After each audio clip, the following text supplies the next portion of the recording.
سب سے پہلے میں سادات کرام سے معذرت چاہوں گا، میں کرسی پہ بیٹھا ہوں، نیچے اجازت سے حضرت بیٹھ کے اجازت مانگیے، بہرحال تھوڑا مجبوری ہے۔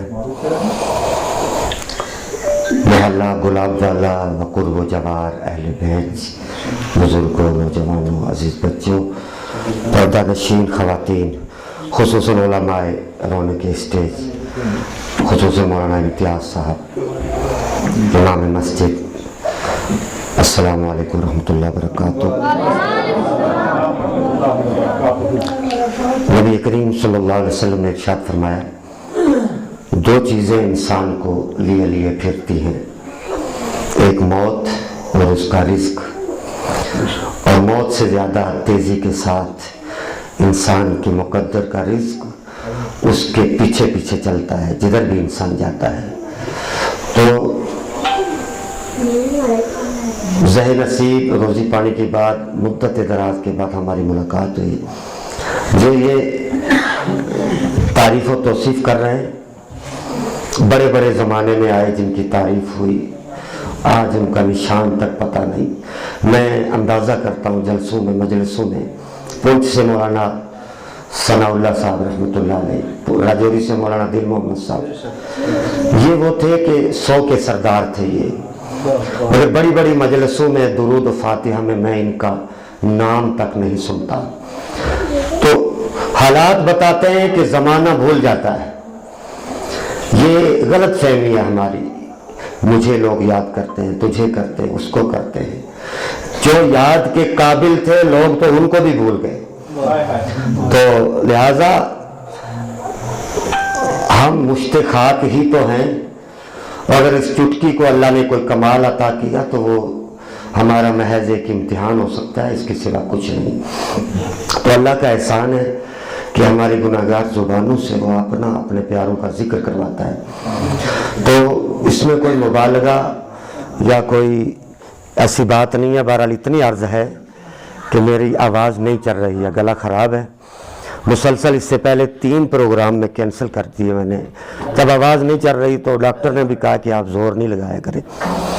تو بس ایک ملاقات ہے اور تھوڑی سی گفتگو تھوڑے سے وقت میں ہوگی، میرے بعد مفتی فاروق صاحب قبلہ کو آپ نے اچھے طریقے سے سننا ہے۔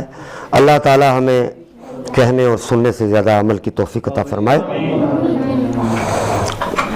تو میں مختصر سے وقت کے لیے حاضر ہوں، آپ حضرات بیداری سے بیٹھے رہیں، اللہ تعالی ہمیں حق سننے، حق کہنے، حق پر عمل کرنے، پھر اس پر قائم رہنے کی توفیق عطا فرمائے۔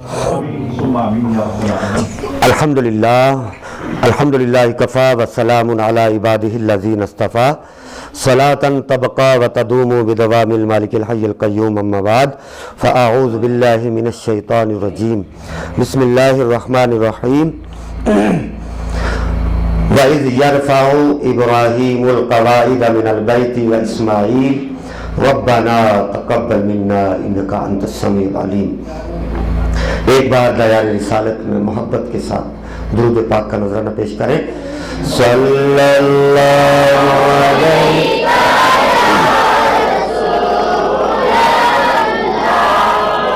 وسلم علیکہ یا حبیب،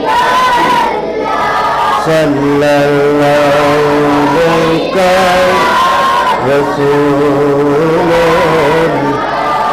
وسلم۔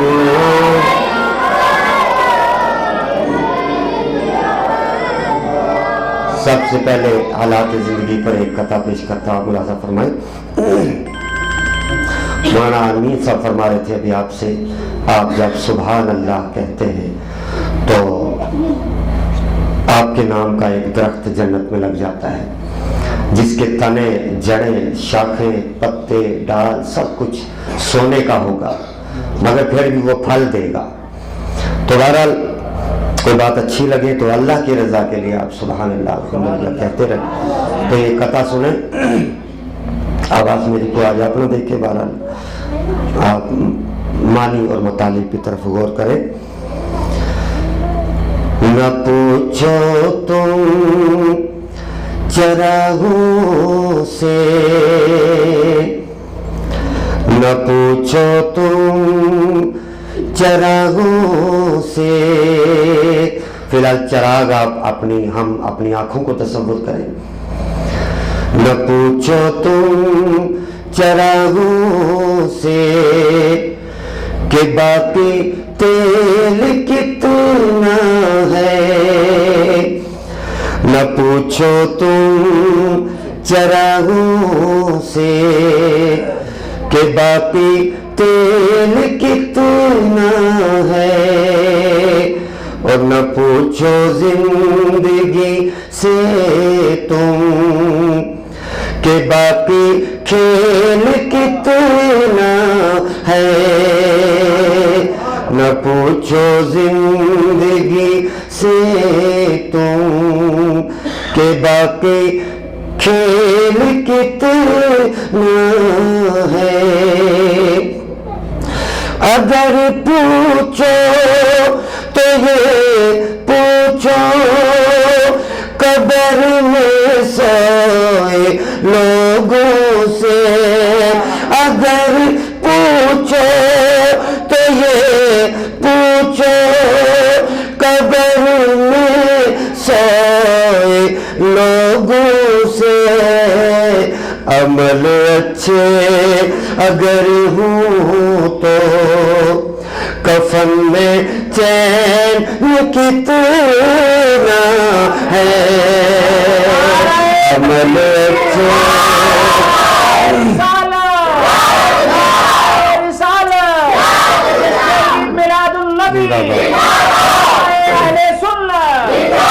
اگر پوچھو تو یہ پوچھو قبر میں سوئے لوگوں سے.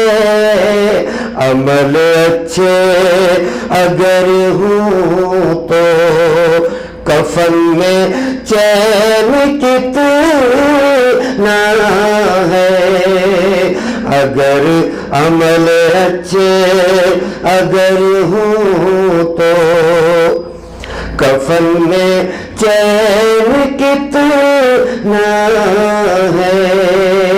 ایک بار اور درود پاک پڑھیں. اللہم صلی علی سیدنا مولانا محمد وسلم. دوستو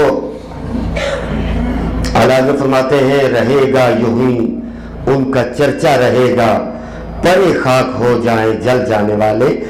ہم نہیں رہیں گے، آپ نہیں رہیں گے، ہمارے بعد آنے والے بھی مٹ جائیں گے. اللہ باقی رہے گا اور اللہ کے نبی کا چرچا باقی رہے گا، میرے نبی کا ذکر باقی رہے گا. تو 2 یا 3 اشعار میں نعت پاک کے پیش کر دیتا ہوں. یہ پہلے تو ایک تنبیہ تھی ہمیں اپنی زندگی پر، تو جن کا نام اور چرچا باقی رہے گا. کسی نے کہا ہے نہ امیراں دا نہ وزیراں دا دیوا بلدہ صدا فقیراں دا، تو ان کا نام باقی رہے گا. یہ شعر سنیں. صلی اللہ علی النبی الامی الکریم صلی اللہ علیہ وسلم. علامہ اشفاق صاحب قبلہ. کیسے سمجھے کیسے سمجھے گے تیری شان زمانے والے، کیسے سمجھے گے تیری شان زمانے والے. کیسے سمجھے کیسے سمجھیں گے تیری شان زمانے والے. خود مٹیں گے وہ تیری شان مٹانے والے. خود مٹیں گے وہ تیرا نام مٹانے والے کیسے سمجھے گے تیری شان زمانے والے. ان کا نام مٹانے والے مٹ گئے. میرے اعلیٰ حضرت نے ایک شعر کہا ہے فرش والے تیری شوکت کا علو کیا جانے. یا رسول اللہ علو نے اعلیٰ سے لیا ہے, بلندی سے لیا ہے. فرش والے تیری شوکت کا علو کیا جانے. یا رسول اللہ آپ کی بلندیوں کو یہ فرش خاک پر بیٹھنے والے کیا سمجھیں. فرماتے ہیں خوش روا عرش پہ اڑتا ہے پریرا تیرا. کو سبحان اللہ.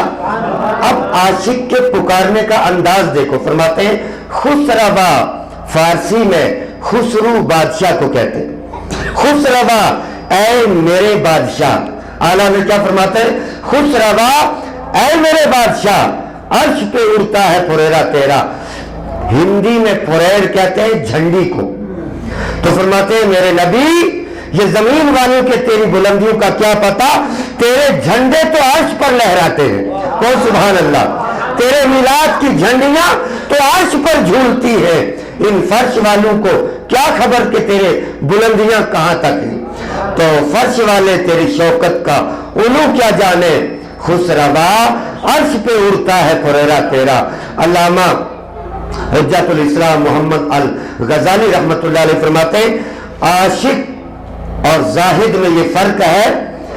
زاہد اور عابد 70 سال میں جہاں نہیں جا سکتا, عاشق ایک جست میں وہاں چلا جاتا ہے. عاشق ایک چھلانگ میں وہاں چلا جاتا ہے. تو میرے اعلیٰ حضرت عاشق کے رسول تھے, عاشقوں کے عاشق. خوش روا عرش پہ اڑتا ہے پریرا تیرا.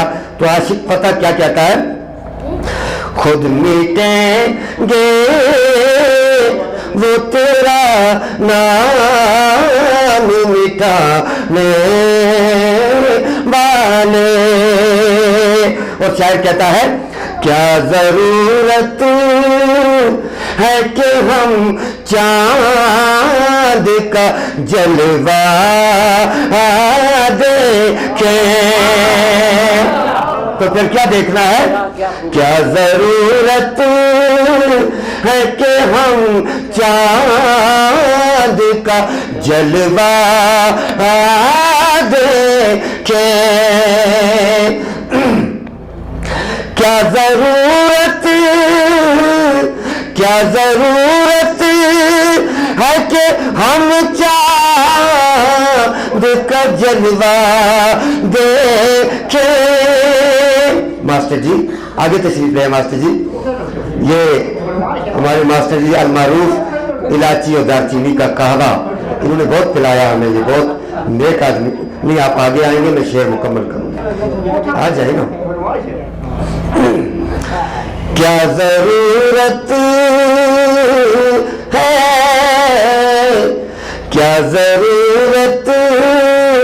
ہے کہ ہم چاند کا جلوہ دیکھیں. کیا ضرورت ہے کہ ہم چاند کا جلوہ دیکھیں.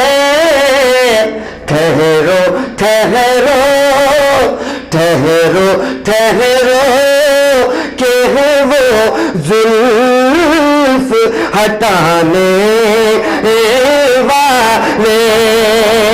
ٹھہرو ٹھہرو کہ وہ زلف ہٹانے والے. جن کو پیر میر علی شاہ رحمۃ اللہ علیہ فرماتے ہیں ہم پیر میر علی رحمۃ اللہ علیہ کو جزاک اللہ جی صرف ایک مولوی صاحب یا پیر صاحب کہہ کے گزر جاتے ہیں. قسم خدا کی جہاں تک میں نے مطالعہ کیا اپنے وقت کے اسلامک چیف جسٹس کا نام تھا پیر میر علی شاہ رحمۃ اللہ علیہ. تو آپ ایسے عاشق رسول تھے کہ فرماتے ہیں کوئی مثل نہ جانی دی. اس شعر پہ مجھے ویسے ان کا ایک دوہرا یاد آ گیا. فرماتے ہیں کوئی مثل نہ جانی دی قسماں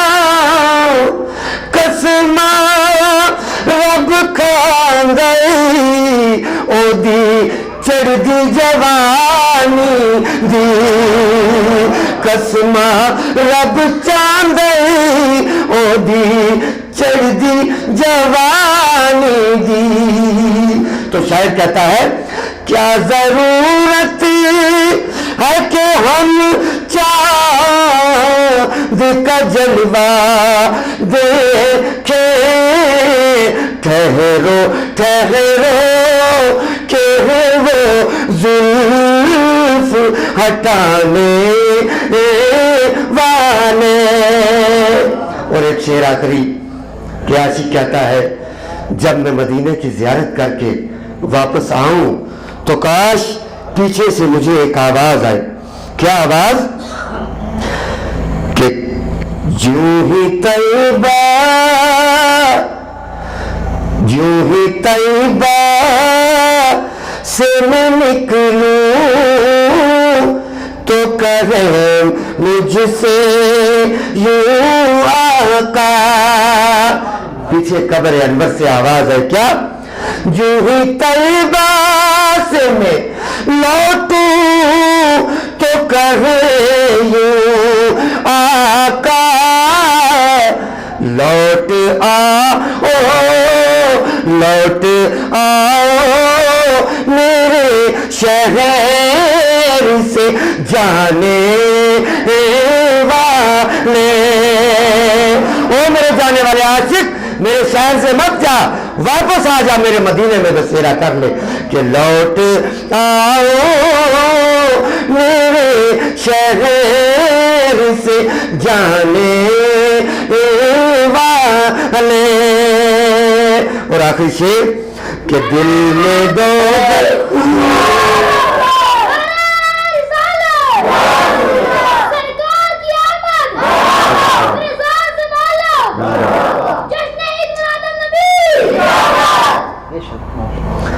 حاکم صاحب نے پاکستان کے ایک شاعر بڑی پیاری آواز لکھی ہے کہ محشر میں جب سب رو رہے ہوں گے گناہوں کا رونا رو رہے ہوں گے ایسے میں اپنے دل سے کہوں گا کیا؟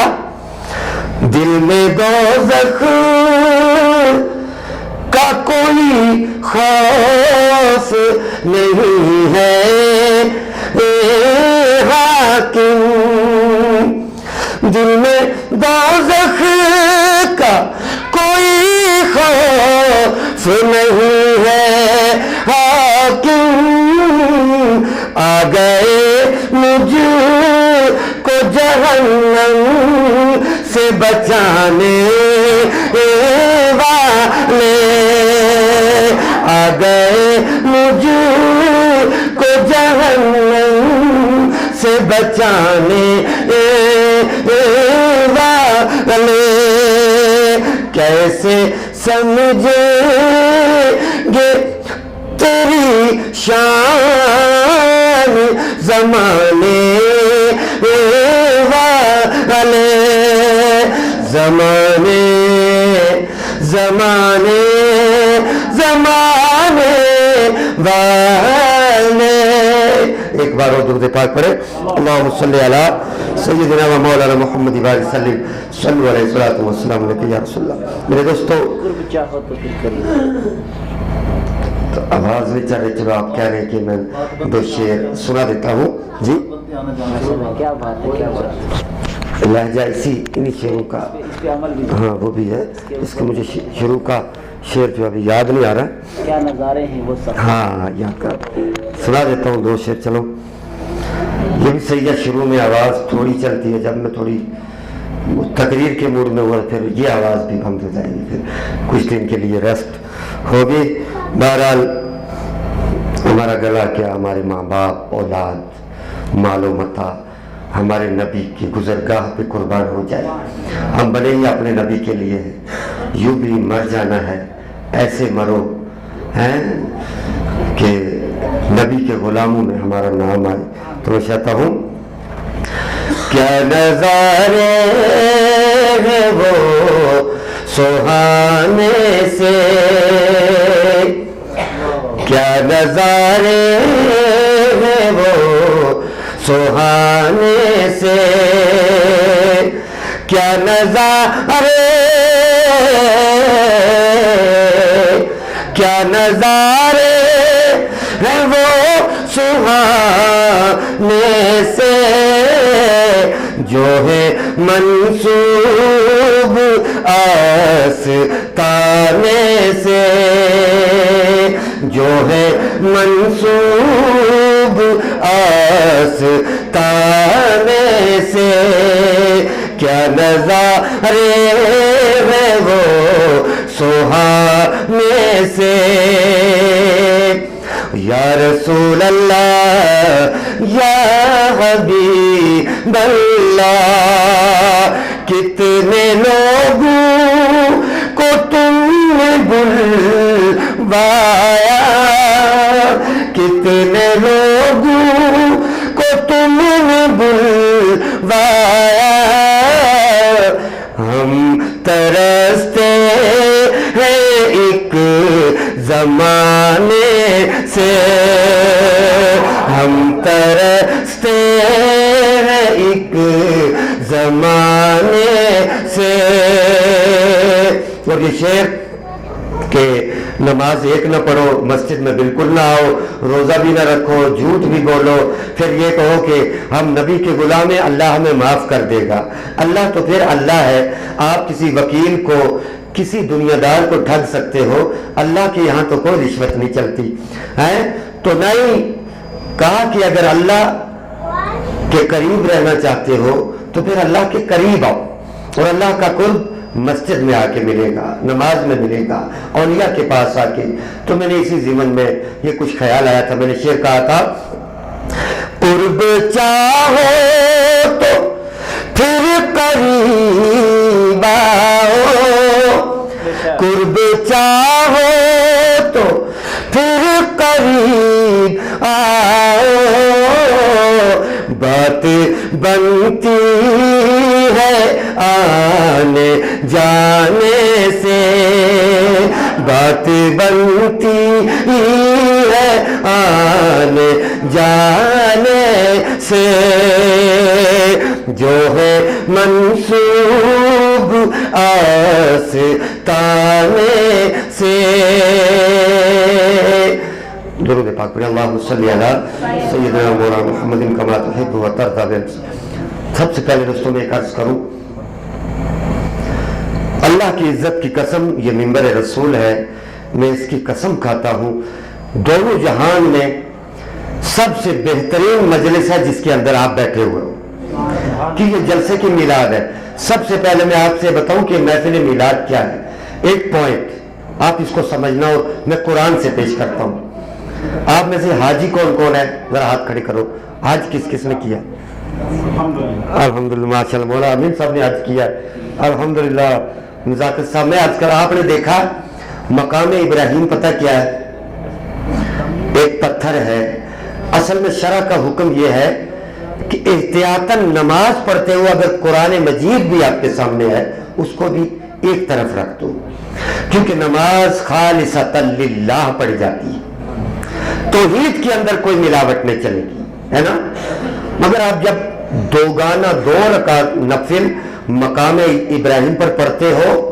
تو وہ پڑھنے ہی پڑھنے ہیں کہ مناسک اور ارکان حج میں سے ایک رکن یہ بھی ہے ایک شرط یہ بھی ہے کہ آپ 2 رکعت نماز نفل پڑھیں گے مقام ابراہیم پر پڑھتے ہو اب جب آپ مقام ابراہیم پر 2 نفل پڑھتے ہو ادھر آپ نفل پڑھ رہے ہو آپ کے سامنے کعبہ ہے بیچ میں وہ پتھر ہے جس پر جناب سیدنا ابراہیم خلیل اللہ علیہ السلام کے دونوں قدمین نازلین کے نشان لگے ہوئے ہے نا وہ کیوں لگے تھے کیونکہ پتھر پگھل گیا تھا پیغمبر کے قدم کچھ انچ پتھر کے اندر چلے گئے آپ تک وہ نشان باقی اور یہ یادگار ایسی کہ وہ پتھر قائم ہے مولا اسلام تو پتھروں کو ریجیکٹ کرنے کے لیے آیا تھا اسلام پتھروں کو نکالنے کے لیے آیا تھا اور 360 کعبے سے نکالے بھی گئے یہ 2 آج تک کعبے میں رکھے ہوئے ایک کعبے کی دیوار میں پیوست ہے ایک صحن کعبہ میں ہے ایک مقام ابراہیم ایک حجر الاسود مولا یہ کیوں رکھے تو جواب ملے گا تو پتھروں کی بات کرتا ہے میں نے تو ولیوں سے نسبت کرنے والے کتے کا بھی قرآن میں ذکر کیا یہاں تو کتوں کو بھی رد نہیں کیا جاتا جو دربار نبوت سے یا دربار ولایت سے ٹچ ہو گئے، منسوب ہو گئے۔ اس لیے وہ پتھر جو تھے وہ کفرستان کی پسندیدہ چیز تھی۔ حجر الاسود اور مقام ابراہیم کا پتھر کفر کا نہیں، شرک کا نہیں، بلکہ وحدہ لا شریک کی پسند کی ہوئی چیز ہے۔ اس لیے اور پتھروں کو ہم نے نکالا، ان کو آج بھی ہم نے